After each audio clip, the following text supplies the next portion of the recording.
toutes et à tous. Donc, je me présente, je suis Marie-Sophie Antolini-Bouvenot, je suis chargée de projet au CORES PACA. Déjà, je voulais juste savoir si vous m'entendez tous bien. Est-ce que c'est bon au niveau du son? C'est très bien. Merci. Donc, tout d'abord, donc vraiment bienvenue et merci à vous de vous être inscrits.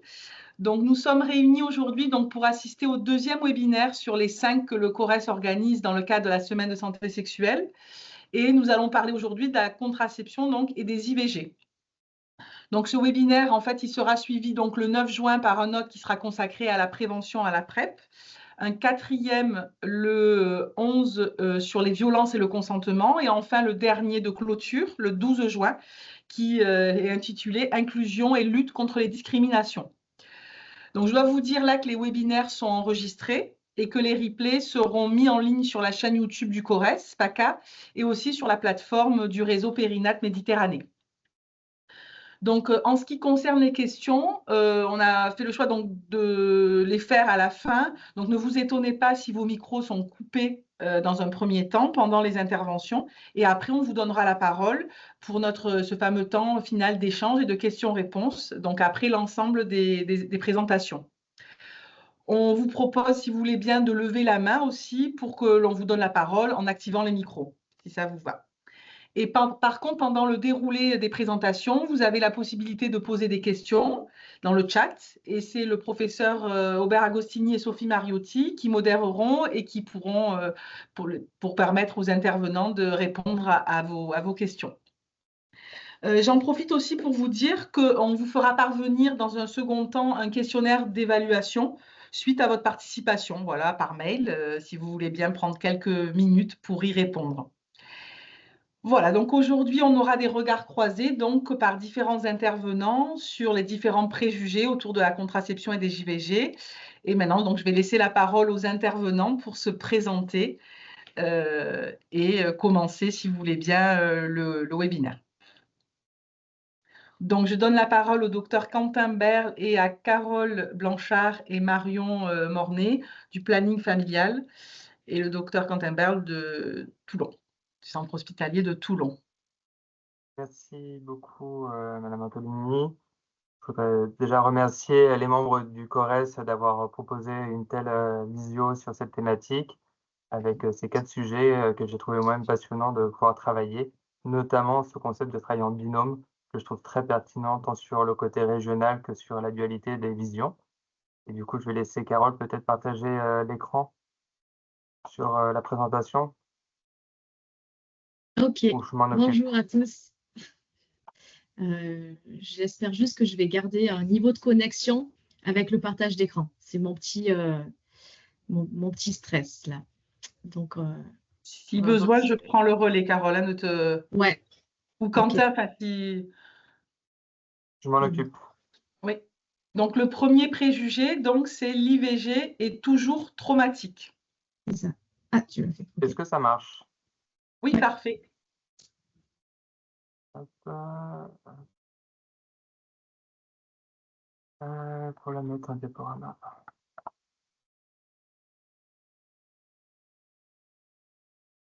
Carole, je te laisse la parole. Oui, merci. Allez, bon, on va commencer. Donc, voilà, notre sujet, ce premier sujet, il est lié à cette question du trauma. Et on va vous dérouler cette réflexion et on va la globaliser. Qu'est-ce qu'on peut entendre comme conséquence et plus globalement, qu'est-ce qui peut être traumatisant dans une IVG et qu'est-ce qui ne l'est pas. Du coup, je te laisse passer après. Voilà, donc on a voulu faire un point sur qu'est-ce qui était vraiment dans la définition, dans le dictionnaire. Souvent, on a beaucoup de mots qui sont utilisés et qui dévient un peu de leur réflexion, de leur signification initiale. Donc, un traumatisme, c'est quelque chose qui est lié à un choc, quelque chose qui est violent, qui est grave, qui va avoir des conséquences aussi, plus ou moins courtes, plus ou moins réversibles et plus ou moins importantes. Donc voilà, le mot traumatisme est vraiment ciblé sur quelque chose qui est assez fort. Et c'est tout ce que... voilà, je peux passer ensuite à celle d'après. cette notion de traumatisme, on la retrouve d'abord dans toutes les personnes qui sont contre l'IVG, c'est-à-dire qui vont vraiment partir de cette notion de traumatisme pour faire de la culpabilité, créer de la peur, créer une notion de danger. Donc voilà, des rumeurs, des images et des choses qui peuvent mettre des doutes, voilà, des mots qui peuvent mettre du doute. Et ce doute-là peut créer de l'isolement, de la détresse, peut accentuer aussi des douleurs.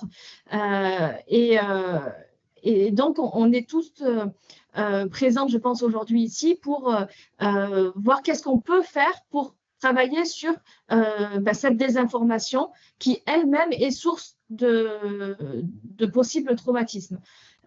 Donc, on a mis en avant dans tout ce diaporama des ressources comme l'écoute sans jugement, comme l'accès à des informations sûres, soit par des informations numériques, par des informations papier, par bien sûr l'accès à des professionnels qui sont compétents et qui respectent aussi le droit et les recommandations.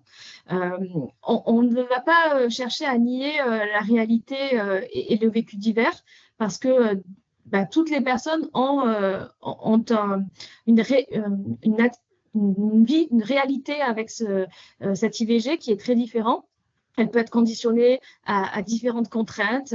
Ça peut laisser des suites de regrets, des blessures. Ça peut aussi être quelque chose de douloureux au moment où ça se réalise. Donc, l'idée, c'est de le prendre en compte globalement, la réalité que vit la personne et de l'accompagner avec cette réalité-là. Donc, tu peux, ouais. Et sans nier, et l'information passe par la réalité de ce que la personne va potentiellement vivre. Et donc, c'est de voir avec elle ce qui va réellement ou potentiellement se passer, des douleurs qui peuvent être variables, des saignements qui sont pour toutes réels pour toute IVG, potentiellement du stress et des inquiétudes, des angoisses, de la fatigue. Donc, l'idée, c'est de présenter ces conséquences-là en disant qu'elles ne sont pas systématiques et qu'elles sont variables selon toutes les personnes. Mais de le poser comme une réalité, ça va permettre à la personne de savoir que quand elle va le vivre, c'est possible, vu qu'on lui en a parlé en amont.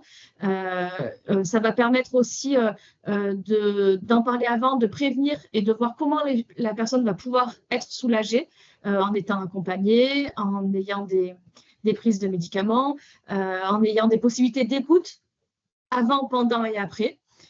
Donc voilà, c'est quelque chose de global où on va travailler en amont sur physiquement ce que la personne va vivre, mais aussi psychiquement comment elle peut le vivre au mieux.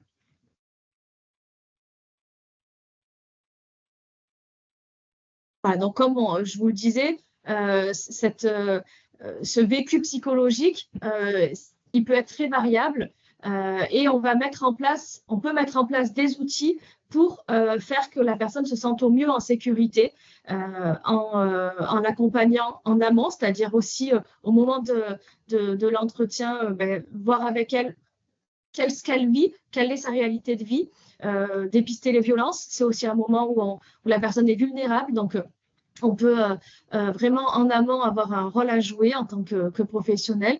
Et là, vous êtes différents types de professionnels, chacun à son niveau peut avoir un rôle. Présenter aussi les ressources qui existent, le numéro vert, l'IVG, contraception, sexualité, les personnes qui sont dans des centres de santé sexuelle, des personnes qui sont dans donc les centres de santé sexuelle hospitaliers, associatifs, départementaux. Voilà, ces personnes-là qui peuvent être accompagnantes du début jusqu'à la fin et jusqu'à l'après.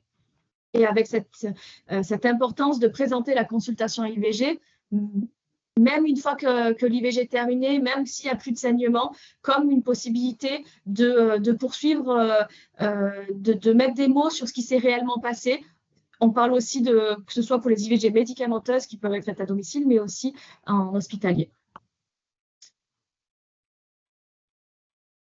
L'idée, c'était de ne pas vous bombarder d'études, mais celle-là, on l'a trouvée intéressante. C'était une étude américaine sur une trentaine de centres, sur une durée assez longue de 5 ans, où ils ont pris 3 populations de patientes, celles qui avaient l'IVG infirmier classique du premier trimestre et celles qui étaient en limite de terme de l'IVG en fonction de l'état, qui du coup soit obtenaient l'IVG, soit pour lequel l'IVG avait été refusé. Et ils avaient fait une étude tous les 6 mois, ils interrogeaient la patiente sur son vécu et sa détresse psychologique. Et il a pu être montré, notamment sur les 6 premiers mois, une différence significative avec une augmentation de l'anxiété, une diminution de l'estime de soi, une diminution de la satisfaction en cas de refus d'IVG, alors que l'IVG proche de la limite permettait d'avoir un état émotionnel qui était certes pas aussi bon qu'une IVG précoce, mais qui restait quand même tout à fait adapté, même si à distance, les différences devenaient moins significatives. Ça permettait d'avoir une vision des trajectoires des patientes et donc de l'importance de suivi et de l'accompagnement psychologique. On voulait aussi s'intéresser à ce que le soignant peut être lui-même source de traumatisme. On sait que la HAS nous demande un délai de 5 jours pour répondre à une demande d'IVG. Pour autant, notamment dans un cadre institutionnel avec des problématiques de délai d'accès au bloc opératoire ou même de consultation, c'est pas toujours évident d'y répondre. Heureusement, la ville arrive plus facilement que l'hôpital à répondre, en tout cas sur Toulon, hein, je parle, à répondre à ce délai de 5 jours comme premier entretien, avec même de nombreuses patientes qui vont aller chercher un autre professionnel de santé pour répondre à cette demande dans un délai extrêmement court, quitte à ne pas être suivie par la personne dont elle a l'habitude. On en parlait encore avec l'ARS il n'y a pas très longtemps. Par rapport à l'échographie, il y a plusieurs dimensions dans l'échographie qui peuvent entraîner du trauma. Il y a le fait que déjà l'échographie, on pourra en discuter à l'occasion du prochain topo, est-ce qu'elle est vraiment indispensable ou nécessaire, mais ce n'est pas l'objectif. Quand elle est réalisée, il est conseillé de demander ce que la patiente souhaite voir et ou écouter s'il y a quelque chose à écouter et comment elle veut avoir le compte-rendu. Est-ce que c'est uniquement papier? Est-ce qu'on y ajoute les images?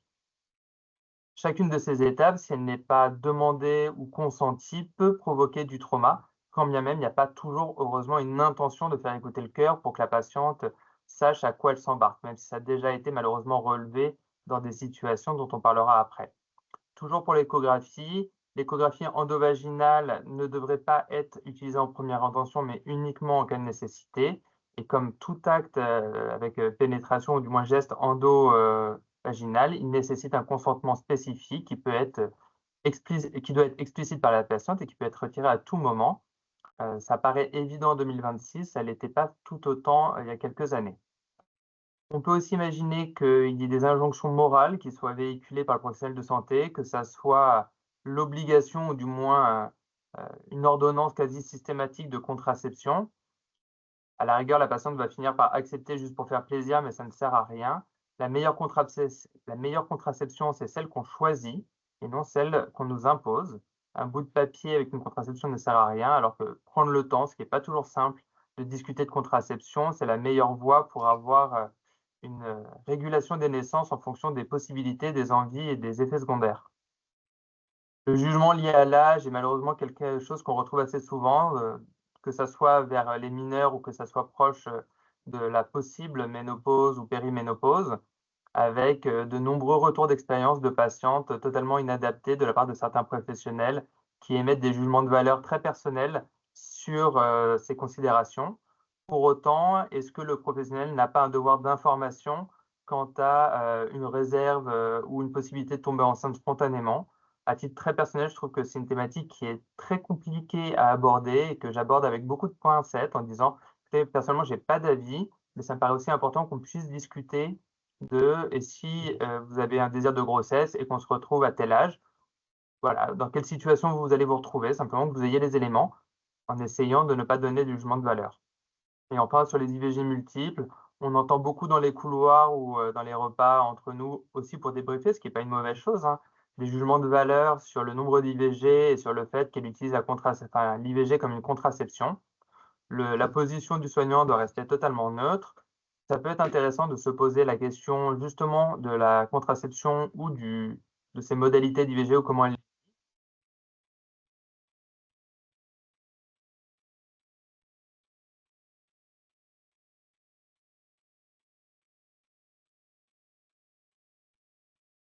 Pardon, est-ce que vous entendez Quentin ou c'est Non. pareil pour vous? Non, oui. On l'a perdu, on l'a perdu.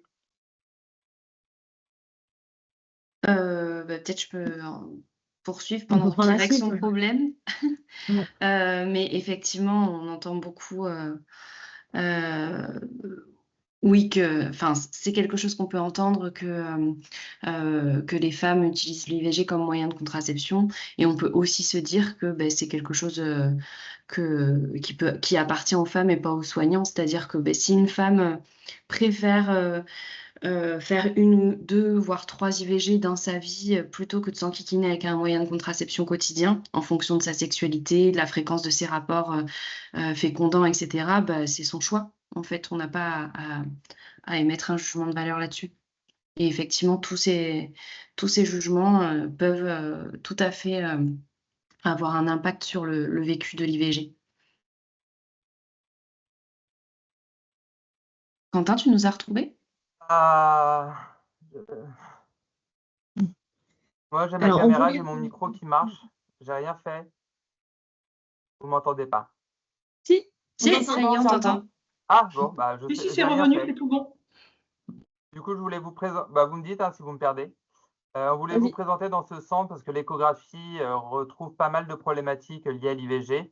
La charte pour les échographistes proposée par le Révo, que j'ai personnellement proposée aux échographistes de mon environnement, qui correspond à 7 points qui paraissent tous assez évidents quand on est bienveillant et qu'on s'intéresse à l'IVG, mais qui malheureusement ont été relevés plusieurs fois comme manquants sur des prises en charge. Voilà.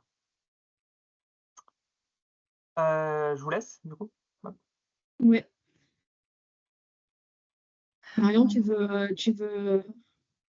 Oui, ça c'était une diapo pour, en tout cas pour dire que, comme on l'a dit, l'IVG c'était pas traumatisant en soi, mais par contre toute sa prise en charge peut peut impacter le vécu.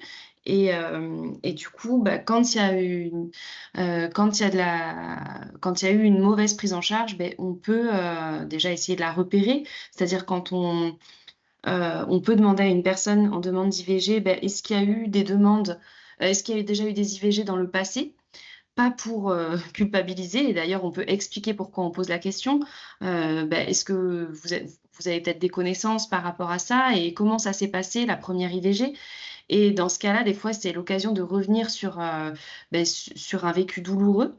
Et quand c'est le cas, eh bien, on peut encourager la patiente à interpeller l'hôpital ou à interpeller le service dans lequel dans lequel elle a réalisé son IVG. Il y a des comités des usagers, des commissions des usagers dans les établissements hospitaliers. Il y a le recours à l'ordre des médecins, mais aussi des associations de patients qui peuvent aussi déjà faire de l'écoute, et aussi des fois se porter partie civile éventuellement dans des démarches juridiques. Peut-être tu veux compléter, Carole? Non, tu as tout dit. En fait, je crois que vous avez, même en tant que professionnels sociaux, éducatifs, médico-sociaux, soignants, qui n'est pas intervenu dans l'IVG, ou qui n'intervient de loin ou de près, cette possibilité de recueillir en fait une parole. Et donc, recueillir la parole, c'est pouvoir orienter aussi la personne vers une ressource pour tracer ce qui a été dit et lui donner une suite. Et parfois, la suite pour la personne, ce sera simplement de l'avoir verbalisé. Il n'y aura pas forcément... on a des situations comme ça où on accompagne de personnes qui, le fait même de l'avoir verbalisé, d'avoir été cru et d'avoir été entendu, suffit pour elle à mettre un point final à cette prise en charge et à rien poursuivre comme besoin d'autre prise en charge. Tout à fait, oui. L'écoute peut tout à fait suffire. J'ajouterais qu'il y a un cadre déontologique, c'est-à-dire que nous, en tant que professionnels de santé, on n'a pas d'autorisation de dénoncer un collègue ayant des agissements contraires à ses valeurs. Voilà. Donc, c'est vraiment à la patiente de se saisir, si elle le souhaite, malgré que ça ne soit pas, c'est-à-dire qu'on doit l'encourager par la confraternité, mais simplement, si elle le souhaite, aller vers de la médiation ou vers les ordres. On peut aussi rappeler par rapport à la temporalité, je ne suis pas sûr que vous m'ayez entendu à ce moment-là, que le fait de mettre une entrave à l'IVG, c'est-à-dire faire en sorte que la patiente attende exprès pour la retrouver hors délai, est pour le coup répréhensible. Ça fait partie des choses qu'on peut imaginer comme traumatiques. Enfin, je voulais remettre aussi le soignant dans ces traumas, parce que l'IVG peut être aussi vécu comme traumatique, quand bien même la double clause de conscience est maintenue, même si elle est inutile. On rappelle que chaque professionnel de santé a son âme et conscience la possibilité de ne pas pratiquer l'IVG à partir du moment où il ne met pas de frein volontaire à sa pratique. Que du coup, c'est un choix de l'opérateur de pratiquer, du coup, d'avoir de la bienveillance.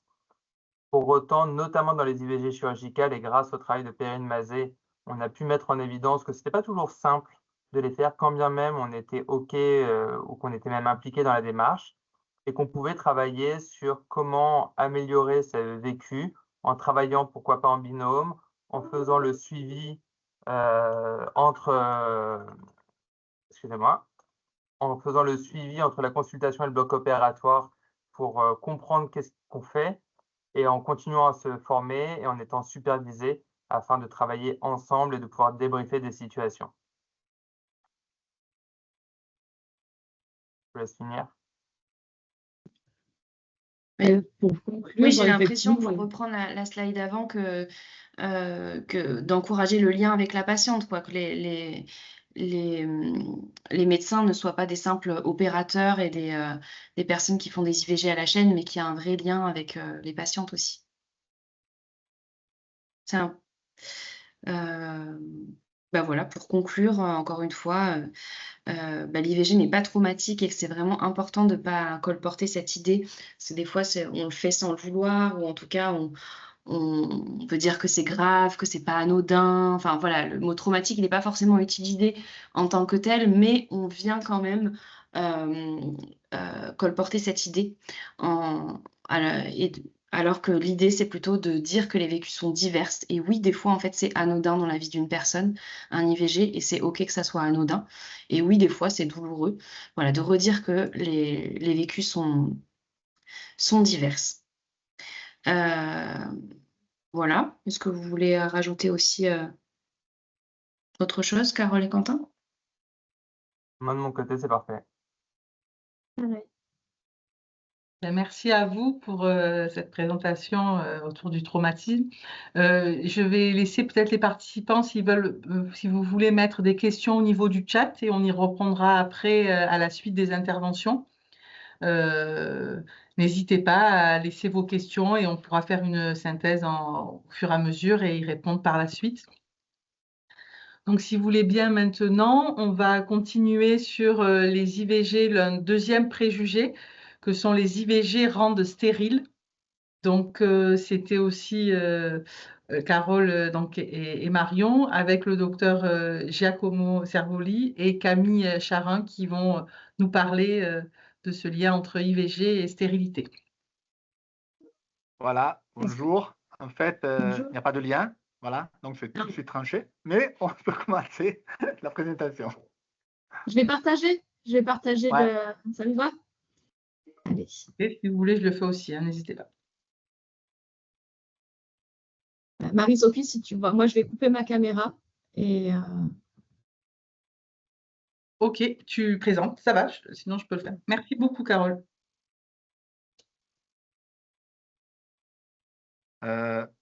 Comment s'organise? Je commence un peu. Tu veux commencer quand tu veux. non, vas-y, on avait dit que tu commençais. Voilà. Ben, effectivement, c'était une question que moi, je ne me suis pas trop posée dans ma carrière parce qu'en fait, on n'entend pas parler de ça chez nous, en tout cas, dans les pays où l'IVG est accessible et avec un cadre légal. Mais c'est vrai que par contre, en regardant un peu la littérature, c'est intéressant parce qu'il y a eu des études effectivement à ce sujet et c'est intéressant donc effectivement de les présenter et de voir un peu le ressenti des patientes et la base scientifique. Alors, les études les plus intéressantes sur le sujet sont 4. Le premier, c'est en 2018, c'est une étude énorme aux États-Unis. Et voilà, puis après, on les présentait. Le deuxième, c'est une étude très intéressante sur toujours sur la fertilité post-IVG, une étude finlandaise. Et puis, on a classiquement le Royal College. Et puis, on a la Bosch on Care Guideline de l'OMS. Donc, on commence par le premier. Alors, le premier, ce n'est pas que pour la fertilité. Hein. Là, on parle en général de l'IVG avec les effets à court et à long terme. Donc, bien évidemment, la procédure d'IVG, peu importe la technique, est une procédure sécurisée, qu'il n'y a pas de complications ou alors très rares à court terme. Et puis après, il y a l'étude sur les effets à long terme et donc la fertilité. Alors ça, effectivement, c'est des questions que peut-être les soignants se sont posées, mais quelquefois, c'est surtout les femmes, les patientes que se posent. Donc c'est pour ça que je trouve que c'est intéressant quand même d'en parler de ce sujet-là. Et en tout cas, voilà, l'avortement, comme vous voyez, en fait, la conclusion, c'est qu'il n'est pas associé à une infertilité secondaire. Et il n'augmente pas le risque de grossesse extra-utérine. Donc, conclut que l'avortement sécurisé, j'ai mis en rouge sécurisé, parce qu'on verra après, quand Carole fera sa présentation, qu'en fait, nous, on parle de littérature, d'études, de pratiques, mais en fait, nous, on parle de nous-mêmes. En fait, on parle de la France, de l'Europe, de la Finlande, des États-Unis. On ne parle pas de la République centrafricaine de Congo. C'est pas pareil. Voilà. Donc, souligner, sécuriser, ça veut dire qu'il faut respecter les protocoles, qu'il faut respecter en fait les guidelines. Et alors là, effectivement, la pratique, c'est une pratique safe. Donc, on peut avancer.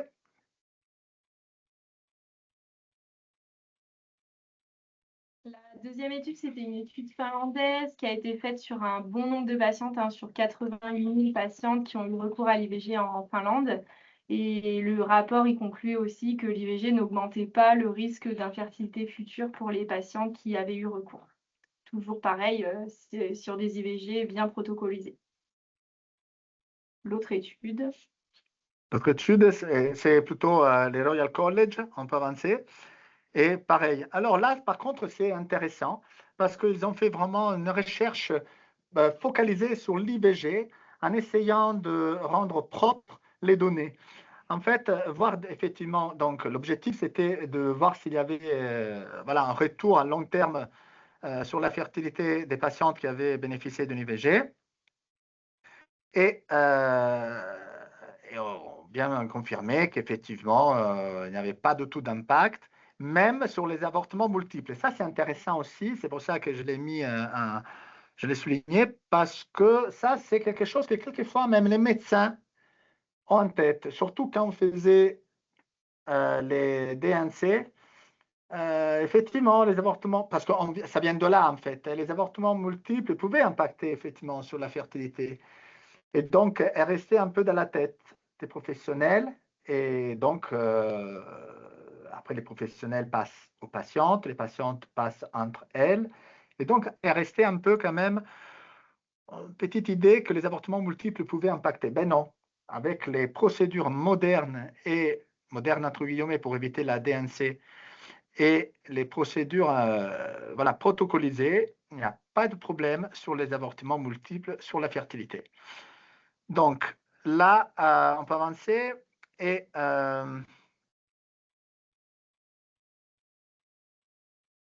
ça, c'est intéressant aussi parce que l'étude a essayé vraiment de travailler que sur l'épisode de l'IVG. Parce que quelquefois, les études rétrospectives, souvent c'est des études rétrospectives, peuvent être impactées par la mémoire. Par la mémoire parce que finalement, la vie successive à un IVG peut impacter sur le retour de l'IVG. Quelquefois, ça peut être même effacé, entre guillemets, de la mémoire. Là, par exemple, avez-vous avorté par le passé? S'il y a une patiente qui a eu, il y avait cet exemple, 3 ou 4 grossesses après, en fait, la tendance à l'oublier. Et donc, ça peut impacter sur les résultats parce que c'est rétrospectif. Alors là, ils ont vraiment focalisé l'étude sur le moment exact où on fait l'IVG. Avant de faire les études dans le futur pour la fertilité. Et comme on verra, on peut avancer. L'étude a aussi éliminé tous les facteurs confondants, ce qu'on appelle les variables de confusion, les biais, en fait. Donc, ils ont isolé vraiment l'IVG parce que, forcément, comme vous voyez, l'âge de la femme, le tabagisme, le mode de vie, le poids, les pathologies préexistantes, l'endométriose, il y a plein de variables qui peuvent impacter sur la fertilité. Et que la patiente qui a bénéficié d'une IVG peut avoir une de ces variables qui ont impacté sur la fertilité. Et donc, ce n'est pas forcément l'IVG. Donc là, ils ont fait vraiment un travail propre pour rendre l'IVG le seul épisode impactant sur la fertilité future. Et on a bien vu qu'il n'y avait aucune différence entre le groupe des patientes qui avaient bénéficié d'une IVG et les autres. Voilà, ça, on peut avancer.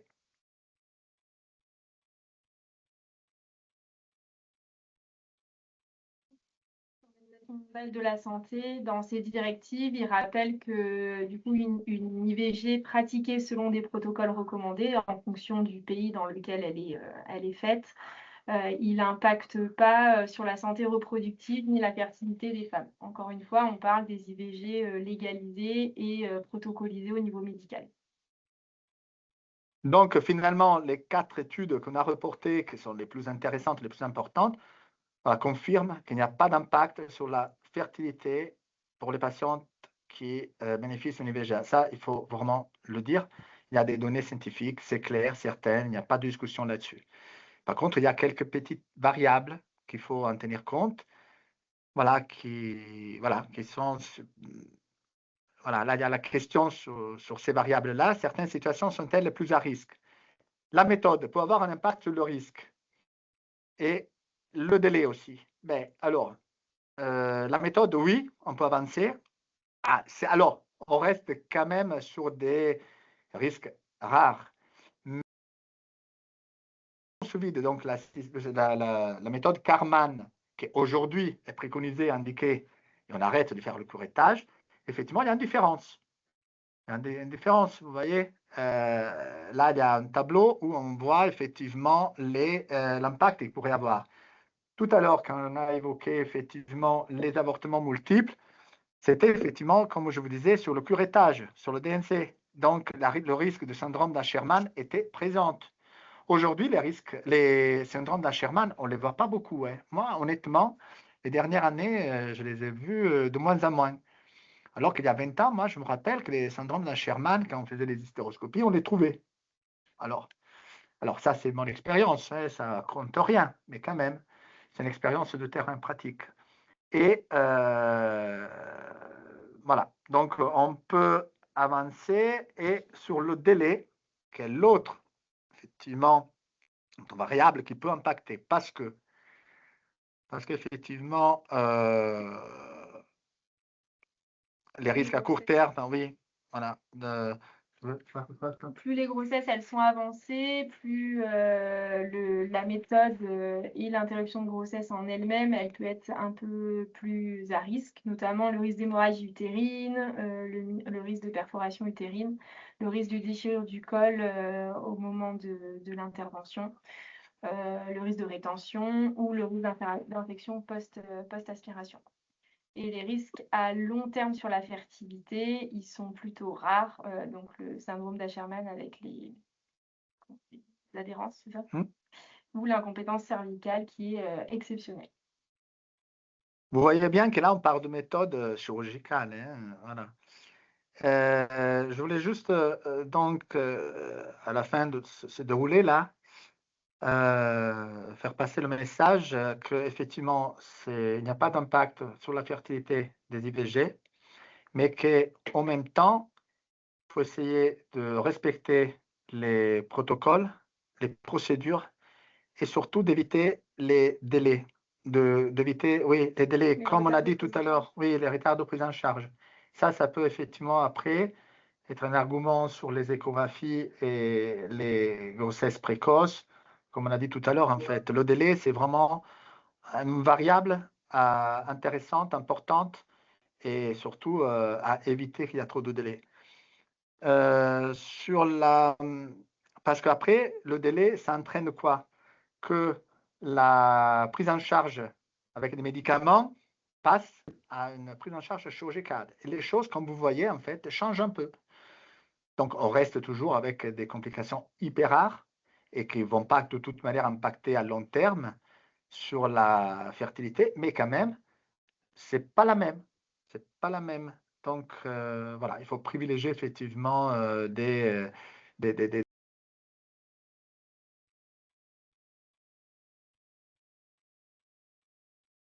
Du coup, je vais reprendre le relais. Oui, Comme on le disait donc tout à l'heure, effectivement, on peut recevoir des patientes qui ont un vécu de l'IVG hors Europe, hors pays où l'IVG est autorisé avec les recommandations qui ont été présentées précédemment. Donc, il faut aussi pouvoir questionner et entendre les craintes que peuvent avoir et les représentations que peuvent avoir les femmes par rapport à une IVG, parce que dans les pays, dans les zones où cet accès est fortement limité ou pénalisé, les pratiques d'interruption existent quand même. Et donc, on va avoir différentes pratiques qui peuvent amener des conséquences sur la fertilité et aussi des conséquences mortelles. Il y a quelques exemples voilà, de méthodes qui peuvent être utilisées aujourd'hui dans certains pays du monde et on peut recevoir des femmes qui ont vécu cette expérience-là sur leur interruption de grossesse.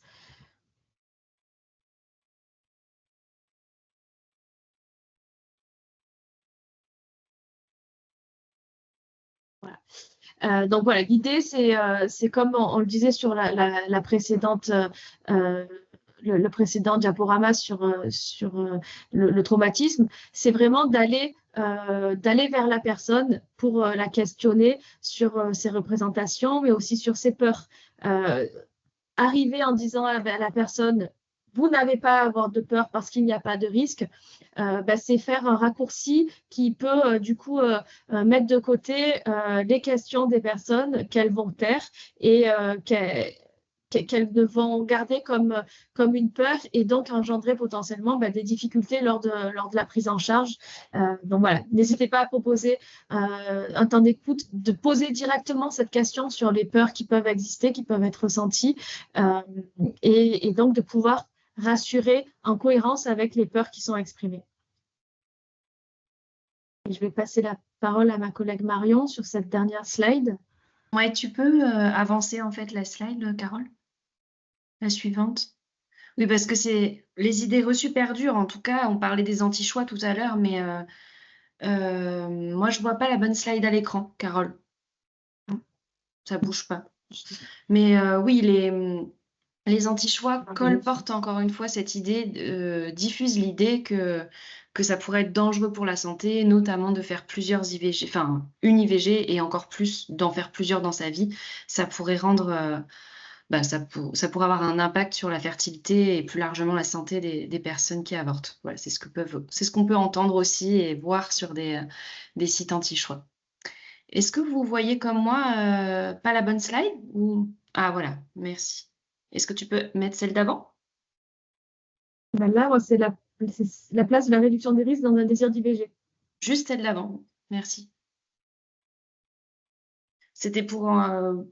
oui, en tout cas, de questionner d'où viennent les peurs, en tout cas en posant des questions ouvertes. De quoi avez-vous peur? Voilà, pour prendre le temps de déconstruire les idées reçues que peuvent avoir les personnes. Et des fois, quand elles n'osent pas le dire, de poser la question plus frontalement. Avez-vous peur d'éventuelles conséquences sur votre santé ou sur votre fertilité? Là, on peut poser des questions plus précises aux personnes parce que vraiment les idées reçues sont dans la tête des personnes. Voilà, et peut-être quelques réflexions aussi sur en tout cas sur des éléments de posture, je dirais. Donc, si Carole, tu veux bien mettre la slide suivante cette fois-ci. Voilà, merci. Oui, c'est l'idée de viser un choix éclairé, c'est-à-dire qu'il y a vraiment l'idée de parler avec les patientes des effets attendus, sans dramatiser, mais de façon assez juste, quoi, de parler de la douleur qui est pas systématique et qui est très courante, du sang, du flux, des caillots qui peuvent sortir pendant l'IVG médicamenteuse, etc. Et c'est important de parler de ça de manière juste, pour que les personnes puissent faire des choix éclairés. Et de l'importance de ne pas être seule. Alors oui, les recommandations, elles recommandent fortement de ne pas être seule et c'est important de le dire. Mais après, les personnes peuvent faire des choix aussi. C'est-à-dire que des fois, il y a vraiment une importance à avoir une démarche de réduction des risques. C'est-à-dire que si on sent que la personne, elle est seule, mais qu'elle veut vraiment une IVG médicamenteuse, que pour elle, c'est très compliqué l'idée d'aller à l'hôpital faire une aspiration, etc., mais qu'elle se sent d'être toute seule chez elle, et ben pourtant on va essayer de voir comment c'est possible d'aménager ça. Est-ce qu'il y a une personne qui peut être au téléphone avec elle, etc.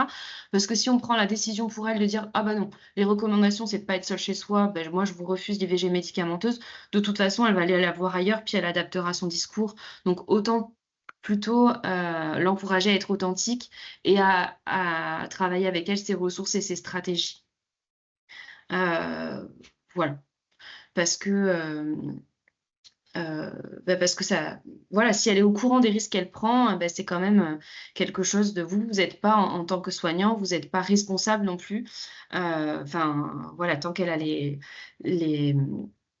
risques en tête, elle peut aussi prendre des choix pour ce qui la concerne. Et je rajouterais aussi, pour revenir sur les IVG itératives, que de questionner s'il y a eu des IVG dans le passé, ça n'a aucun, on va dire, ça n'a aucun intérêt médical. Le seul intérêt qu'il peut y avoir de questionner une personne en demande d'IVG s'il y a déjà eu des IVG dans le passé, c'est pour s'appuyer sur son savoir expérientiel, les infos qu'elle a, et pour revenir sur le vécu, comment ça s'est passé, votre première IVG, enfin revenir éventuellement sur un vécu douloureux. Parce qu'en fait, et l'importance pour les soignants de motiver cette question, c'est-à-dire d'expliquer pourquoi on va questionner les femmes sur est-ce qu'il y a eu des IVG dans le passé. Si on ne motive pas sa question, eh bien, quand elle est formulée de la part d'un soignant, ça peut laisser penser aux femmes que c'est grave d'avorter plusieurs fois. Parce que c'est une blouse blanche qui nous demande s'il y a eu des IVG dans le passé. Ça laisse un peu entendre que ça a une importance et donc une importance médicale, et ça renforce un peu l'idée que c'est grave d'avorter et qu'il pourrait y avoir des conséquences sur la santé. Donc c'est important d'expliquer pourquoi on pose cette question de s'il y en a déjà eu avant. Voilà. Et j'en finirai là. Est-ce que vous avez des choses à ajouter, Giacomo et Carole? Non, c'est tout bon. C'est tout bon pour nous. Merci beaucoup pour cette présentation sur la stérilité des IVG. On va continuer, si vous voulez bien. Je vois qu'il y a des questions qui ont été posées dans le chat, mais si vous voulez bien, on va continuer sur le troisième préjugé. Si vous n'avez pas accès à une échographie, aucune IVG ne peut être proposée. Le docteur Perrine Mazet nous a rejoints, et donc c'est aussi le docteur Giacomo Cerboli et Camille Charan qui vont continuer sur ce préjugé-là. Bonjour à tous. Déjà, je m'excuse de ce retard qui était un peu imprévu pour moi et je suis très contente de vous rejoindre. Donc, je ne sais pas si vous avez fait des présentations déjà. Oui. Oui, voilà. Bon, moi, je suis le docteur Perrine Mazet, je suis gynécologue, je suis le médecin responsable du centre de santé sexuelle du centre hospitalier d'Avignon et aussi le médecin coordinateur de la Maison des femmes d'Avignon, et je travaille aussi au réseau Périnate à 30% sur la santé sexuelle. Enchantée. Salut Perrine, excusez-moi, je te laisse la parole, je te laisse commencer. Ok, Et mais nous, on va intégrer à la limite pendant la conversation, ça te va? Parfait, mais moi j'ai besoin du diapo par contre. Ah, tu n'as pas par cœur? Non, je ne connais pas tout par cœur, tu vois. C'est toi, Marie-Sophie, qui le lance? Comme vous voulez, oui. Ok, je lance ça tout de suite. Voilà. Hop là.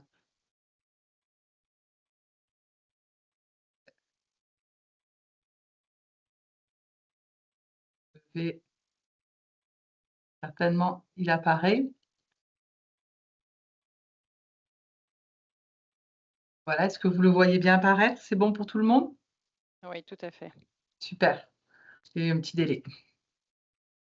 Bon, bah, du coup, nous, en fait, on voulait essayer de sortir du mythe que sans échographie, rien n'était possible et qu'il n'y avait pas d'IVG possible. Et donc, tu peux passer à la diapo suivante, du coup, ou moi, je peux le faire. Non, voilà. Donc, en fait, c'était important de vous rappeler que déjà, dans les recommandations de l'HAS sur l'IVG médicamenteuse, il est écrit que l'échographie n'est pas obligatoire pour dater une grossesse pour une IVG, qu'il est écrit que tout peut être possible pour arriver à dater, que la date des dernières règles peut être utilisée, que l'examen clinique peut être utilisé, que bien sûr une échographie peut être utilisée. Que les conditions, par contre, qui sont requises pour pouvoir faire une IVG médicamenteuse sans échographie, c'est de connaître la date des dernières règles, parce que c'est là-dessus qu'on va se baser. Et donc, chez toutes les patientes chez qui la date des dernières règles est inconnue, incertaine, avec des cycles irréguliers, ça va être beaucoup plus compliqué de ne pas faire une IVG sans échographie du tout. Donc, les cycles réguliers et la date des dernières règles connues est quand même un critère qui est important. Souvent, ce qui est avancé quand en fait on n'a pas d'échographie, c'est la peur d'une grossesse extra-utérine. Et dans ces cas-là, il est important quand même de pouvoir rappeler les données épidémiologiques qui sont qu'en fait, il y a un peu moins de 2%, c'est entre 1 et 2% de grossesses extra-utérines parmi toutes les grossesses. Et que dans ce pourcentage, bien sûr, il y a des critères un peu plus importants. Tu peux passer la diapo, Marie-Sophie. C'est que les critères d'éligibilité pour pouvoir faire effectivement une IVG sans échographie du tout, c'est d'éliminer tous les facteurs de risque et toutes les patientes qui sont à facteur de risque de grossesse extra-utérine. Donc aujourd'hui, ce qu'on appelle le protocole VEMA, Very Early Medication Abortion, qu'on appelait avant les GLI, en fait les grossesses de localisation indéterminée. En fait, qu'est-ce qu'il faut pour pouvoir mettre les patientes sur ce programme-là, qui est en fait la possibilité de pouvoir faire une IVG médicamenteuse, sans échographie, avec un taux de bêta-HCG initial qui va être inférieur à 1000. Et donc, les critères d'éligibilité, c'est que la date de dernière règle soit connue, que la patiente ait des règles et des cycles réguliers, qu'il n'y ait pas de facteur de risque de grossesse extra-utérine, et ça, on va les voir juste après, que effectivement les bêta-HCG soient égales ou en dessous de 1000. Et ce bêta-HCG, il doit être fait ou la veille ou le jour de la consultation où vous allez voir la patiente. Il peut bien sûr pas être fait 2 semaines avant. Qu'il faut une bonne alliance thérapeutique avec la patiente, avec une compréhension du protocole de ce que vous allez lui expliquer. Et donc, effectivement, il faut que ce soit une patiente qui comprenne ce que vous dites, qui parle la même langue que vous et qui, effectivement, peut adhérer au protocole que vous allez lui présenter. Et qu'il faut bien sûr que le suivi post soit possible. Pas spécialement en présentiel, ça peut tout à fait être un suivi post à distance, en visio, mais par contre, il faut qu'il soit possible. Il faut que la patiente parte en voyage et qu'elle soit inaccessible après derrière. Les contre-indications absolues à ce protocole VEMA, donc Very Early Medication Abortion, c'est un risque de grossesse extra-utérine, on le verra après, une date des dernières règles qui est inconnue ou une discordance entre les bêta-HCG et la date des dernières règles, un suivi post impossible, un bêta-HCG au-dessus de 1000, une patiente mineure, on l'a mis effectivement dans les contre-indications absolues parce qu'on pense qu'il est plus difficile sur une patiente mineure de pouvoir avoir la certitude d'un bon suivi posteriori, mais c'est un critère effectivement qu'il faut inclure dans les contre-indications. Une barrière de la langue, pourquoi? Parce que ce sera effectivement une difficulté de compréhension du protocole, une mauvaise alliance thérapeutique, une ambivalence ou une fragilité psychologique. Les patientes qui ne sont pas sûres d'elles-mêmes, que vous sentez très fragiles et qui ont besoin d'un accompagnement ne seront pas un bon choix de patiente pour le protocole VEMA. Des patientes extrêmement isolées avec une précarité sociale, effectivement, ce n'est peut-être pas les patientes sur lesquelles il faut se lancer sur un protocole VEMA. Donc, les facteurs de risque de grossesse extra-utérine, vous les connaissez, mais globalement, c'est les antécédents de GEU. Donc, une patiente qui a déjà fait une grossesse extra-utérine, elle ne peut pas faire un protocole VMA. Les patientes qui ont eu une ligature de trompe, bah, c'est pareil, parce qu'il y a un plus gros risque de grossesse extra-utérine. Tout ce qui a eu, toutes les patientes avec un antécédent de chirurgie tubaire, c'est pareil. Les antécédents de PMA, les grossesses sur dispositif intra-utérin, donc sous stérilet, c'est pas un bon choix non plus, c'est un facteur de risque de grossesse extra-utérine. Et toutes les patientes qui ont des antécédents d'infection, salpingite, péripéritonite, IGH, pelvipéritonite, c'est toutes les patientes qui effectivement ont un risque de grossesse extra-utérine plus important et donc qu'on exclura de ces protocoles d'IVG médicamenteuse à domicile ou mais sans échographie. Juste, non, vas-y. Vas-y, Giacomo. Non, je voulais juste souligner effectivement l'importance de l'interrogatoire, de la sélection, des contre-indications et des critères d'éligibilité. En fait, comme on a parlé tout à l'heure pour l'infertilité post-IVG, en fait, il faut respecter les règles et les protocoles. En fait, le moment qu'on respecte ça, vraiment, les risques deviennent très, très, très faibles. Et donc, on ne peut pas s'aventurer à faire des procédures, mais justement à appliquer des procédures qui sont correctes. Donc, il faut, comme elle disait tout à l'heure, Perrine, il faut vraiment effacer ce mythe de l'échographie. D'ailleurs, moi aussi, hein, je crois encore à ce mythe. Hein, donc, je parle, mais quelquefois, on a un peu de réserve, un peu de difficulté à se lancer là-dedans. Mais voilà, la littérature nous conforte. Donc, on peut vraiment y aller tranquillement, mais en respectant les critères d'inclusion. Voilà, je voulais juste souligner ça. En fait, l'avantage de ce protocole qui va d'ailleurs être qui va être à disposition de tous dans le courant du mois de juin sur le réseau Périnate, sur le site internet du réseau Périnate, ça permet de mettre tout le monde en sécurité, vous et les patientes surtout. C'est-à-dire que si on respecte bien tous les critères du protocole, en fait, il n'y a aucun risque à faire une IVG médicamenteuse à domicile sans échographie. On va passer juste à la diapo d'après, Marie-Sophie. Donc, en fait, les étapes clés de ce protocole VMA, c'est on fait un dosage de bêta-HCG. Et donc là, ce qui a été défini dans le protocole, c'est que ce prélèvement sanguin, il doit évidemment être réalisé avant la prise des médicaments. C'est lui qui va servir de référence pour savoir aussi si l'IVG a bien fonctionné et qui peut être fait ou le jour J ou à J-1, c'est-à-dire la veille du rendez-vous avec le médecin. Et que voilà, la grosse importance en fait dans le protocole VMA, ça va être le suivi et que donc il faut que la patiente, elle s'engage à faire un suivi ou à J5 ou à J7. On a été un peu plus large dans le protocole et qu'il faut effectivement pouvoir contrôler que ce taux de bêta-HCG régresse et que donc l'IVG fonctionne bien et que donc il faut que le bêta-HCG à J5 soit à moins 50% ou moins 70% à J7. Et donc ça, vous l'aurez, vous verrez, tout sera sur tout le protocole va être en ligne bientôt sur le réseau Périnate.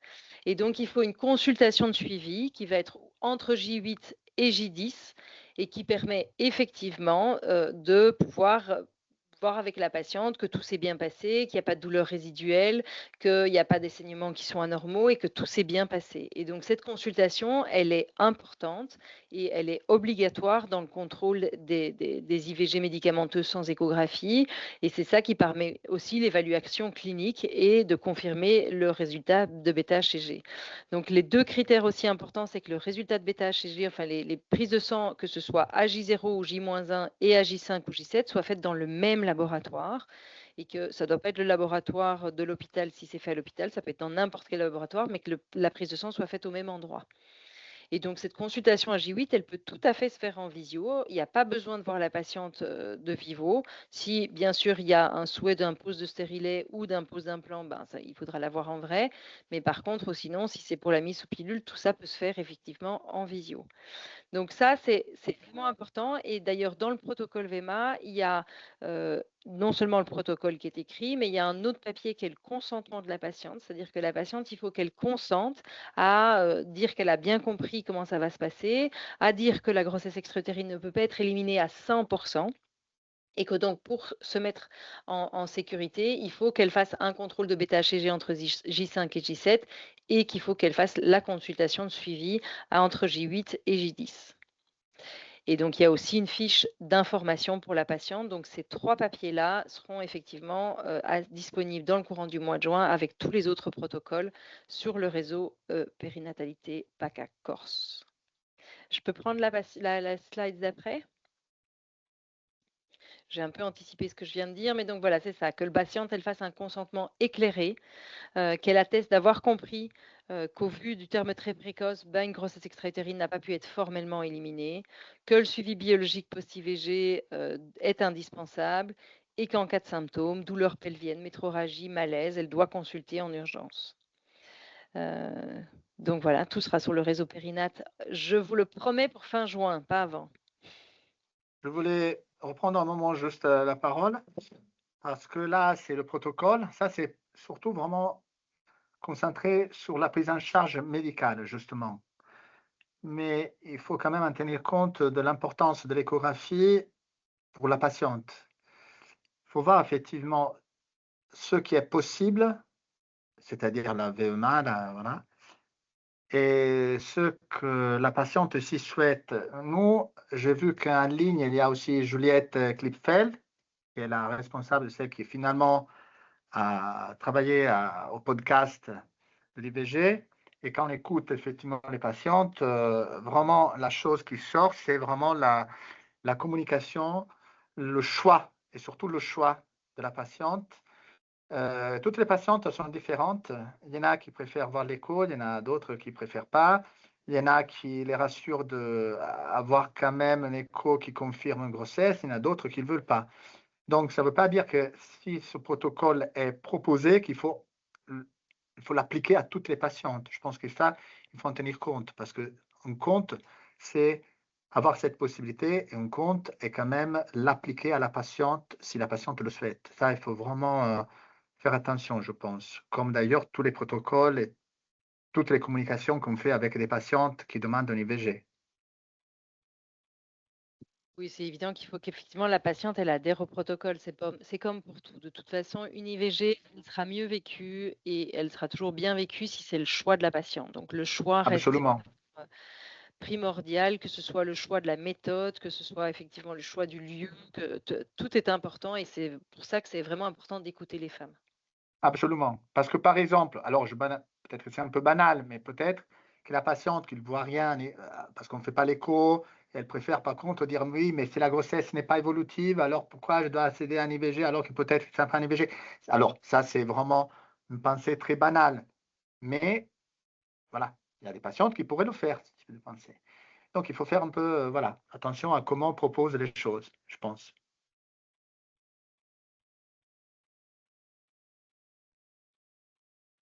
Est-ce qu'il y a des questions? Parce qu'on a un peu, du coup, été succinct. Est-ce qu'il y a des questions où on s'est dit qu'on poserait toutes les questions après, Marie-Sophie? Oui, c'est ce qu'on s'est dit en début, mais après, voilà, on se proposait de continuer, de terminer avec le 4e préjugé, si ça vous va, et on regardera les questions à la fin. Donc, après 16 semaines d'aménorrhée, rien ne peut être proposé en France, et c'est Perrine et Quentin qui vont nous parler de ce dernier préjugé. Est-ce que vous avez besoin que je soumette? Moi, il se met désolé hein, en mode présentation. J'ai un petit truc technique, mais si, ben, parfait. Est-ce que vous m'entendez cette fois? C'est parfait, oui. Oui. Merci, Quentin. Hop, du fait de la ministre, on n'a pas pu se répartir les dias avec Perrine. Ah, c'est Et mignon. ça ne veut pas se lancer. Voilà. Si, on les voit bien. Voilà. Du coup, je vais laisser la parole à Perrine pour commencer par politesse.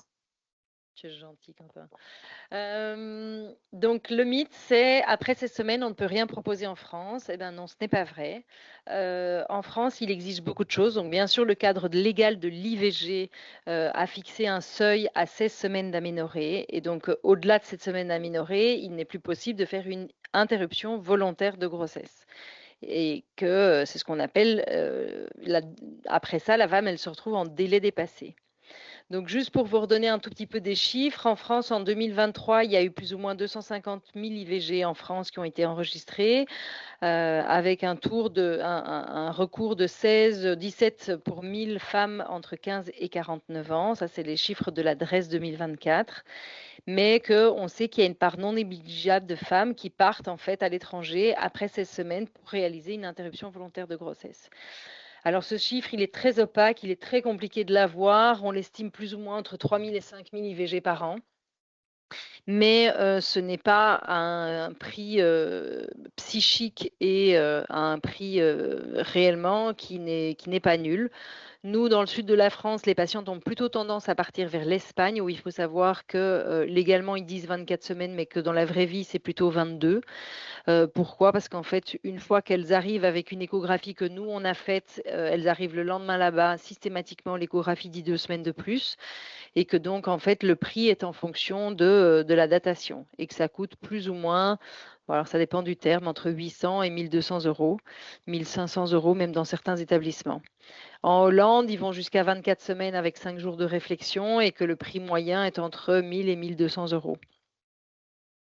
Donc, c'est important quand vous avez une patiente qui est en délai dépassé de pouvoir l'orienter et si vous ne savez pas, de vraiment la référer vers le numéro vert sexualité contraception de l'IVG du planning familial parce qu'ils ont les adresses, ils ont les numéros, ils peuvent aider les femmes.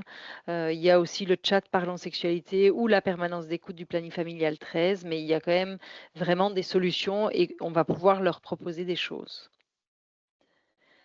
Donc, je rappelle aussi que le CNGOLF nous a fait un petit rappel parce qu'effectivement, il nous avait déjà dit qu'il y avait la possibilité de pouvoir proposer ce qu'on appelle l'IMG, qui rentre dans la loi de l'IVG, qui est une indication médicale de grossesse, quel que soit le terme, et qui est en fait une interruption qui peut être faite pour les femmes en détresse psychosociale et qui ne peuvent vraiment pas imaginer une grossesse possible, que à la grosse différence de pouvoir aller en Espagne ou de demander une IVG, c'est que là, la décision ne leur revient pas. C'est-à-dire qu'elles font une demande à un centre de staff pluridisciplinaire, un CPDPN, et c'est le CPDPN qui va prendre la décision si oui ou non elles peuvent réaliser cette interruption médicale de grossesse. Donc, c'est quand même important de comprendre que effectivement cette demande, elle ne peut pas être proposée à tout le monde, que quand même c'est une décision en fait dans la loi qui dit que cette grossesse met en péril la santé de la femme, qu'il y a plusieurs critères, un critère de gravité, de certitude et d'immédiateté, et soit quel que soit le terme d'avancement de la grossesse. Qu'il y a quand même aussi des enjeux éthiques. Je tiens à souligner que les équipes soignantes qui réalisent les interruptions médicales de grossesse sont quand même soumises aussi à des difficultés psychologiques parce que réaliser un féticide sur une grossesse de 34 semaines, c'est pas quelque chose de facile pour un professionnel de santé, même si on sait que c'est pour aider la femme, tout comme de réaliser des interruptions volontaires de grossesse à certains termes sont difficiles, même si on est très très impliqué dans ces choix. Et que donc il faut aussi pouvoir prendre en compte ces difficultés psychologiques des professionnels qui le réalisent. Et puis il y a toujours cette question, et ça Quentin en parlera mieux de moi, mais qu'il y a toujours une espèce de flou artistique légalement sur le devenir du corps fœtal quand on réalise une interruption médicale de grossesse. Du coup, je te propose d'alterner. Donc la question, c'est concrètement, la femme nous a orienté pour, suite à l'échographie, une datation supérieure à 16 semaines. L'idée, c'est déjà de la recevoir dans un délai court, tout en prenant du temps, parce que ça nécessite grosso modo entre une demi-heure et 1 heure en fonction de comment la patiente reçoit les informations et les intègre, et avec un professionnel formé à ces différents parcours. La première chose, quand je reçois ce type de patiente, c'est déjà de redater la grossesse, parce que cette datation à 16 semaines, étant donné qu'elle est faite hors PMA sur une longueur échographique, donc la LCC, mais ça va jusqu'à 14 semaines, au-delà, c'est soit le BIP, soit le périmètre crânien, donc soit la distance entre les deux oreilles, soit le tour de tête, et qu'on sait qu'il peut y avoir une différence jusqu'à 5 jours par rapport à la datation, par rapport au milieu des courbes. Et il peut être entendu déjà d'intégrer ce doute de quelques jours au profit de la patiente, qui peut permettre parfois de réintégrer un parcours IVG. Donc ça, c'est la première chose. Et donc, quand on est hors délai au-delà des délais légaux en France, on se retrouve avec 4 possibilités qui doivent être amenées à la patiente, quand bien même elle nous dit qu'elle n'est pas intéressée. C'est nécessaire, à mon sens, de lui expliquer ces différentes possibilités. D'une part, de poursuivre la grossesse avec toutes les options de suivi d'accompagnement qu'on est capable de mettre en place pour une patiente qui pourrait avoir un besoin de soutien psychologique supérieur, comme on l'avait vu dans le trauma, qu'on était proche et qu'on était obligé de garder une grossesse, on avait des besoins en soutien psychologique probablement importants. Nous, par exemple, on a la chance d'avoir une unité d'accueil parent-bébé qui accompagne ce type de femmes de manière très adaptée, avec des entretiens longs et un accompagnement et un suivi. Il est aussi important de pouvoir proposer l'accouchement dans le secret. Donc, c'est une disposition qui est très ancienne, qui est anonyme, garantie, qui permet à n'importe quelle femme en France, sans avoir à se justifier, de venir accoucher dans un total anonymat. Et après un délai de 2 mois sur lequel elle peut entièrement revenir sur cette décision, ne plus avoir aucun contact avec cet enfant. Elle peut pour autant laisser un prénom, laisser un doudou, laisser une lettre, des objets. Et donc, personnellement, j'ai accompagné ces dernières années 2 femmes avec un vrai projet d'accouchement dans le secret qui ont été suivies et accompagnées par l'aide sociale à la France dans l'idée de laisser cet enfant à l'adoption, mais de manière tout à fait adaptée. C'est pas du tout Juste toutes faire les patientes qui vont vers ça, mais en tout cas, c'est important de bien détailler. Perrine, tu veux dire quelque chose, non? Oui, alors dans l'accouchement dans le secret, aujourd'hui en France, les patientes, elles ont 3 choix. En fait, elles ont le choix de ne rien laisser et de vraiment ne pas vouloir du tout être dans la vie de cet enfant.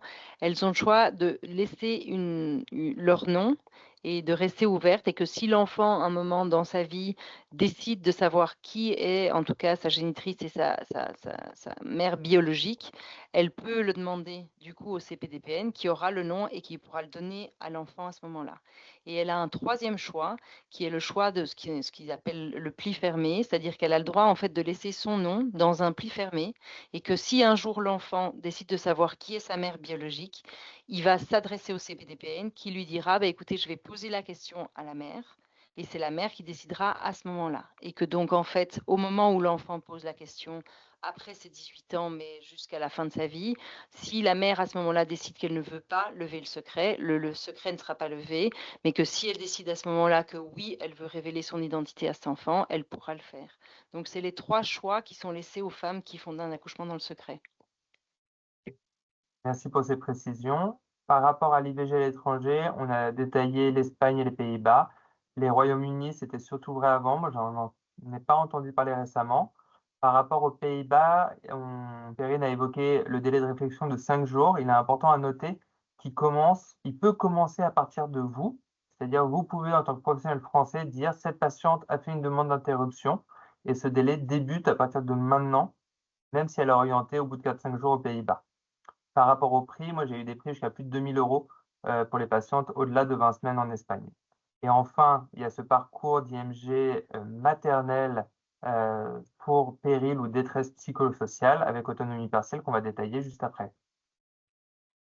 Le cadre juridique, c'est la loi de 2020. En fait, ce cadre existait déjà depuis toujours avec 2 orientations, soit le versant fœtal, soit le versant maternel. Le versant fœtal, c'est classiquement la trisomie 21 ou d'autres pathologies fœtales graves avec un péril pour le fœtus. Et pour le versant maternel, historiquement, c'était soit les pathologies maternelles, typiquement une éclampsie sévère précoce mettant en vie la vie de la patiente, ou de manière historique, tout le versant psychiatrique avec une patiente avec des automutilations avec risque vital ou tentative de suicide ou pour lequel les psychiatres autorisaient. Ce qui a été complété en 2020, c'est que ce fameux péril, qui n'est pas défini en tant que tel, même si on a des orientations, peut être la résultante d'un côté psychologique et ou social et nécessite une évaluation du coup pluridisciplinaire. Il n'y a pas de parcours type, mais il est nécessaire d'être plusieurs, de prendre le temps probablement et d'avoir un accord du CDPN après. Le circuit complet vous est présenté juste après. Je vais présenter Perrine et moi je peux Alors, j'ai un petit message disant qu'on doit un petit peu accélérer. Donc, en fait, en gros, pour essayer de faire rapide, mais en fait, la patiente, elle va venir faire une demande. En fait, elle va venir d'abord, elle va apprendre qu'elle est en délai dépassé, elle va faire une demande formelle, elle va avoir une évaluation psychosociale, et puis ça va partir en décision collégiale au CPDPN, à l'issue de quoi, ben, ils vont donner un résultat, oui, non. Cette confirmation va être donnée à la patiente qui, ben, si jamais effectivement la demande d'IMG est acceptée, on peut programmer l'accouchement en fait dès le lendemain. Il n'y a pas de délai de réalisation. Et puis après, ben, il y aura toute la programmation effectivement de l'accouchement, enfin des féticides, de l'accouchement et puis du suivi de la patiente.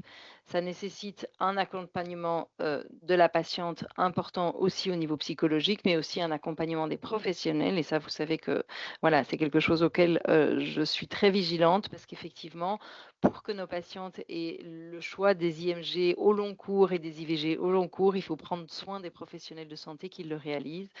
Et donc, je pense qu'effectivement, un accompagnement des professionnels, que ce soit un accompagnement psychologique ou des séances de supervision, sont extrêmement importantes pour que les équipes le vivent mieux. Et c'est important d'en discuter avec vos équipes locales et de faire vraiment des vrais parcours de soins avec des possibilités d'en discuter avec toutes les équipes locales.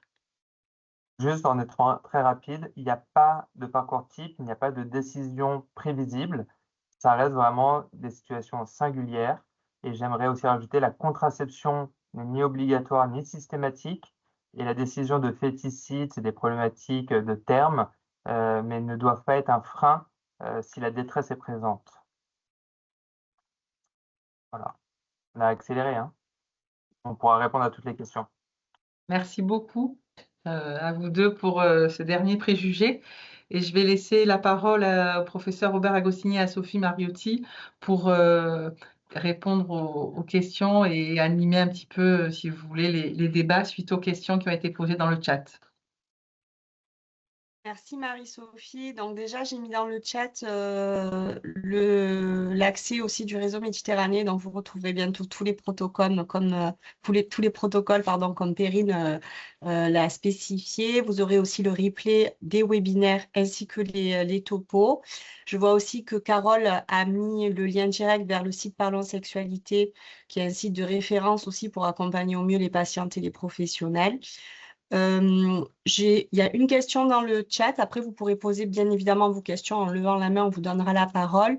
On y a un petit peu répondu, mais c'est bien d'appuyer dessus. Donc, est-ce que la méthode médicamenteuse est aussi efficace pour les grossesses plus avancées dans les délais légaux maximum de l'IVG en France? Les recommandations sur la méthode et le délai ne sont-elles pas plutôt arbitraires? Alors, peut-être Aubert ou alors les intervenants, si vous voulez y répondre.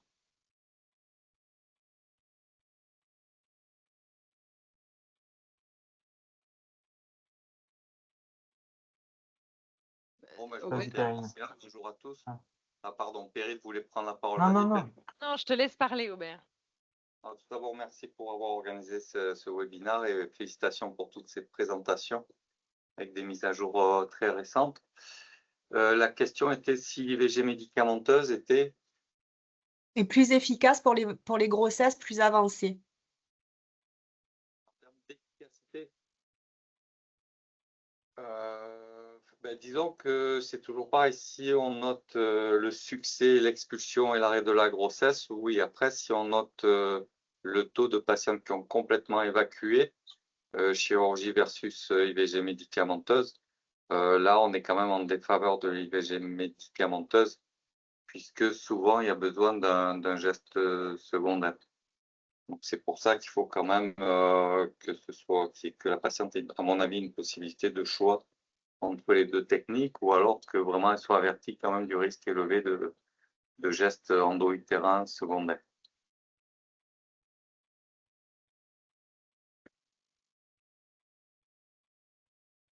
Perrine, tu veux rajouter peut-être quelque chose ou Giacomo, Quentin? Non, alors vous allez voir qu'en fait, dans les protocoles qu'on va mettre sur le réseau Périnate, nous, on a fait un protocole de l'IVG médicamenteuse aujourd'hui avec les recommandations de l'HAS, c'est-à-dire qu'il va jusqu'à 9 semaines et qu'on n'a pas encore mis en ligne et qu'on ne mettra pas tout de suite. On attend vraiment les validations de l'HAS pour pouvoir mettre en ligne le protocole médicamenteux entre 9 et 14. Donc, il y a le protocole chirurgical qui, lui, va jusqu'à 16, mais on n'a pas encore mis le protocole d'IVG médicamenteuse qui va jusqu'à 16 semaines d'aménorrhée, 14 semaines de grossesse. Non, moi, je ne voulais pas tout rajouter, juste pour reprendre la réponse d'Aubert sur le geste secondaire. Effectivement, on a lu que quelquefois, pour revenir à l'importance de l'échographie sur les VMA, effectivement, l'échographie, par contre, peut être délétère sur les rétentions supposées et les gestes secondaires. Parce qu'en fait, le fait de faire un suivi échographique, ça peut montrer un endomètre épaissi, alors que si on ne fait pas l'échographie, en fait, on pourrait effectivement éviter le geste. Ça, c'est ce que j'avais vu et que c'est quand même une réflexion intéressante voilà, à faire. Et moi, je rajouterais aussi par rapport à la question que le risque d'échec avec l'IVG médicamenteuse, il existe aussi en début de grossesse, que c'est pas qu'une question de délai avancé. Mais en tout cas, il y a un risque d'échec à l'IVG médicamenteuse qui est plus important que l'IVG chirurgicale. Et c'est un truc, pour moi, c'est une donnée importante à donner aux personnes et ça peut faire réellement partie du choix de la méthode. En fait, Et d'où l'intérêt aussi de la consultation post-IVG pour être sûr. En fait, ce qui est important, c'est de donner vraiment qu'elles puissent prendre un vrai choix éclairé. Et pour ça, c'est de leur donner toutes les possibilités, avec effectivement les explications sur tout ce qui existe pour qu'elles fassent un vrai choix éclairé. Donc, on n'avait pas trop de questions dans le chat. On avait une remarque aussi sur la prise en charge d'avant, on va dire. Effectivement, où le parcours, il n'était pas forcément fléché, bienveillant et pluriprofessionnel.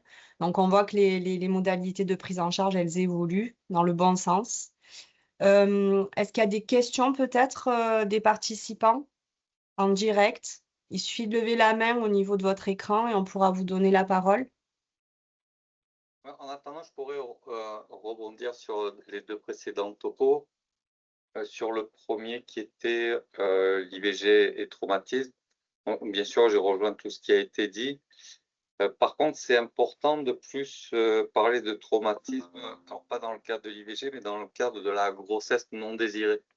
C'est ça en fait qui est important, parce que souvent les gens qui nous parlent d'IVG traumatique ne comprennent pas qu'on n'ait pas cette approche de dire il faut une consultation psy, etc.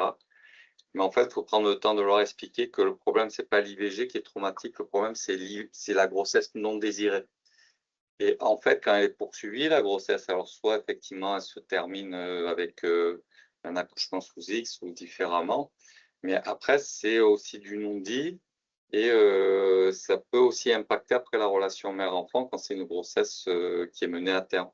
Donc, je pense que quand il y a ce genre de discussion pour essayer de faire progresser la réflexion des personnes, c'est de dire que effectivement la grossesse, le problème c'est pas l'IVG, c'est la grossesse non désirée et l'issue qui va y être, et quelle que soit l'issue, derrière il risque d'y avoir un problème. Comme ça, on se sort du contexte de l'IVG et c'est plus le problème de la grossesse non désirée. Ça, c'était pour l'IVG traumatique. Et puis sur IVG fertilité, c'était pas forcément la fertilité, mais c'était sur le risque d'accouchement prématuré. Il y avait de très vieilles études qui montraient qu'en fait, il y avait surtout un impact sur l'accouchement prématuré, mais c'était à une époque où on n'avait pas de médicaments pour préparer le col lors de la dilatation.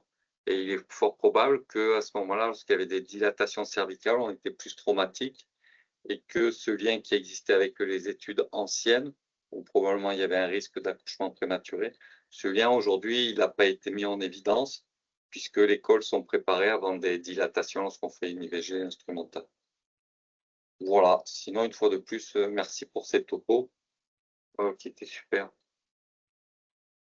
On a une question qui vient d'apparaître dans le chat. On n'a pas parlé des mineurs vulnérables, adultes vulnérables. J'accompagne des personnes concernées par des troubles psychiques dont l'IVG reste très délicat et encore tabou. J'aimerais bien avoir vos avis là-dessus. Peut-être on peut prendre la parole en tant que planning, puisque c'est en tout cas des publics qui viennent nous voir. J'imagine pas que nous, mais en tout cas, peut-être déjà de rappeler le cadre légal de base pour les mineurs, de rappeler qu'il y a deux spécificités. les mineurs doivent encore faire une consultation psychosociale obligatoire.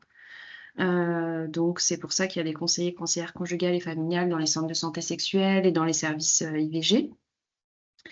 Et puis, quand vous les suivez en libéral, c'est possible de nous les réorienter. Voilà. Et la deuxième obligation légale, c'est d'être accompagné par une personne majeure de leur choix. Enfin, si c'est pas les parents, ça peut être une autre personne majeure.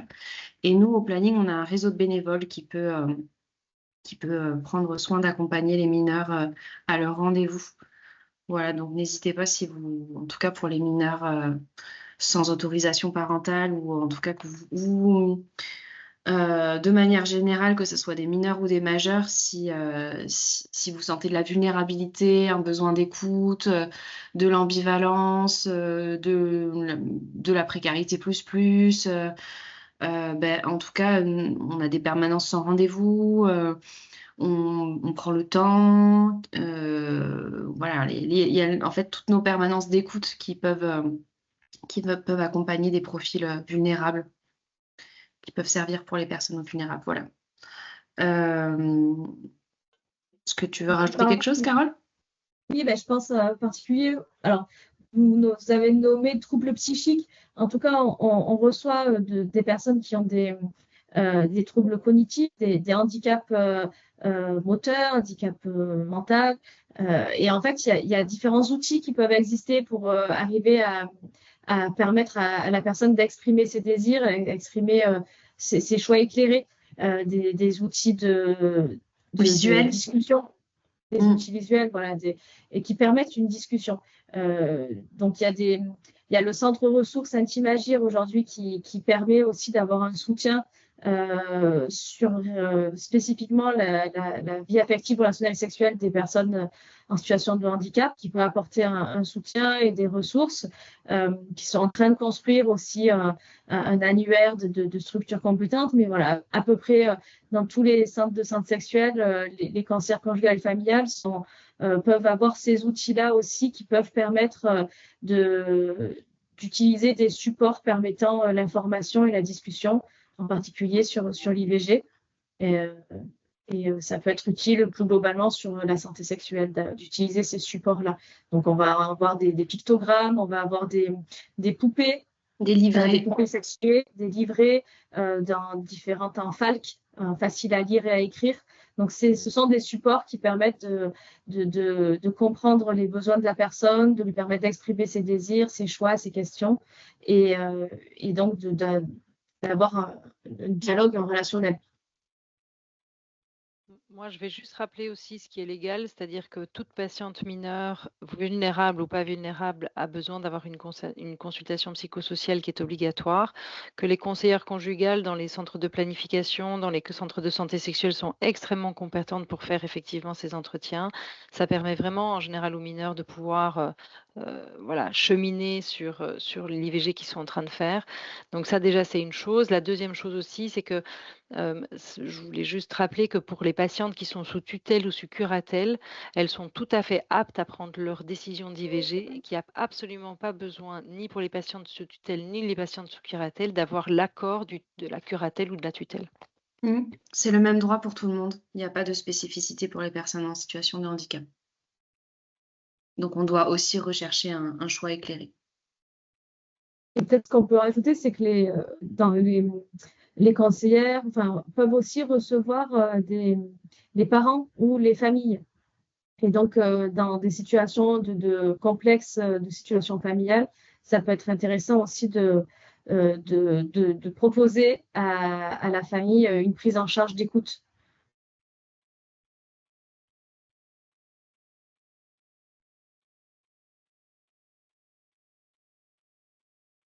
Est-ce qu'il y a d'autres questions? Donc, on n'a plus de questions sur le chat. On vous a mis pas mal de ressources, notamment les CPEF, les centres de santé sexuelle, anciens CPEF et CPEF du département. N'hésitez pas à vous saisir de ces outils pour pouvoir orienter les patientes et avoir d'autres infos. Marie-Sophie, je crois qu'il n'y a plus de questions et on arrive à l'heure. Oui, on est dans les temps. Excusez-moi. Oui, pardon. Excusez-moi, en prie. pardon, désolé, j'ai du mal à activer ma caméra parce que je suis non-voyant. Je voulais juste savoir si on allait recevoir une attestation de formation. Alors, si vous en avez besoin, on peut bien entendu le faire. Ce n'était pas forcément prévu. On doit vous adresser un questionnaire, comme je disais au début, de satisfaction suite à votre participation. On n'avait pas forcément prévu de faire ce type d'attestation, mais si vous avez la nécessité d'avoir ce document, je peux vous l'adresser.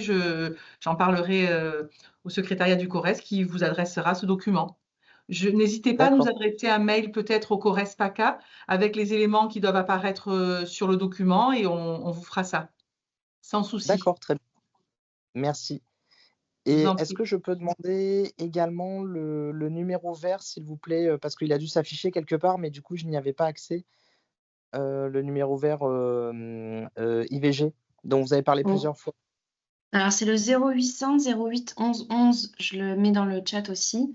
Donc, c'est un numéro qui est accessible du lundi au samedi de 9h à 20h sur l'IVG, mais pas que, contraception, santé sexuelle en général. Donc, c'est un numéro d'écoute, d'information et d'orientation. Donc, on peut orienter assez finement sur les territoires en fonction de la demande de la personne, son profil, enfin voilà, son âge, l'avancée de sa grossesse, etc. Merci.